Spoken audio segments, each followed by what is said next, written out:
दरम्यान ही थेट दृश्य आपण पाहतोय। स्मशानभूमी इथं चिमुकलीचा मृतदेह आणण्यात आलेला आहे आणि त्या ठिकाणी आता या चिमुकलीवर अंत्यसंस्कार पार पडत आहेत। अत्यंत शोकाकुल वातावरणामध्ये अंत्यसंस्कार पार पडत आहेत।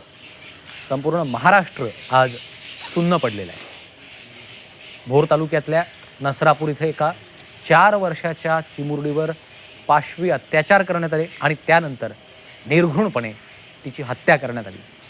या घटनेनंतर महाराष्ट्रभरात एक संतापाची लाट उसळली आणि आता शोकाकुल वातावरणामध्ये चिमुरडीवर अंतिम संस्कार केले जात आहेत।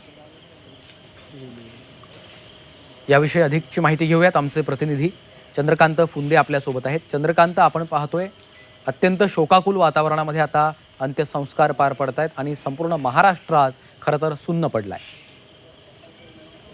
महाराष्ट्रात सुन्न पडलाय चिमुकलीच्या अशा पद्धतीने जाण्याने, अशा पद्धतीने तिला निरोप द्यावा लागेल याची कोणालाही कल्पना नव्हती। कारण त्या नराधमानं काल ज्या पद्धतीने तिच्यावर अत्याचार करून तिचा बळी घेतला आणि त्याच्या गोठ्यात तिचा मृत्यू करून ठेवला, इथून जो समाजात उद्रेक झाला तो आतापर्यंत शमत नव्हता। अगदी अर्ध्या तासापूर्वी हायवे बंद होता, तब्बल 3.5 ते 4 तास हायवे बंद होता। एवढ्या लोकांमध्ये संताप होता, उद्रेक होता। अखेर शेवटी पोलिसांना सौम्य बळाचा वापर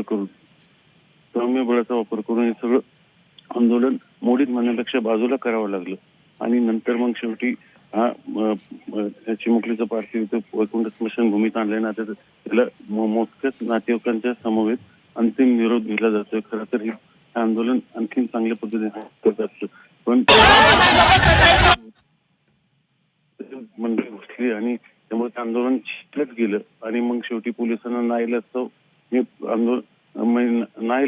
हे सगळं मोडीत करण्यापेक्षा बाजूला करून सगळं मग, कारण कुटुंबीय तयार होते। निश्चितच चंद्रकांत, त्यामुळे अत्यंत शोकाकुल वातावरणामध्ये या चिमुरडीवर आता अंतिम संस्कार होत आहेत, अंत्यसंस्कार पार पडत आहेत। धन्यवाद या माहितीसाठी।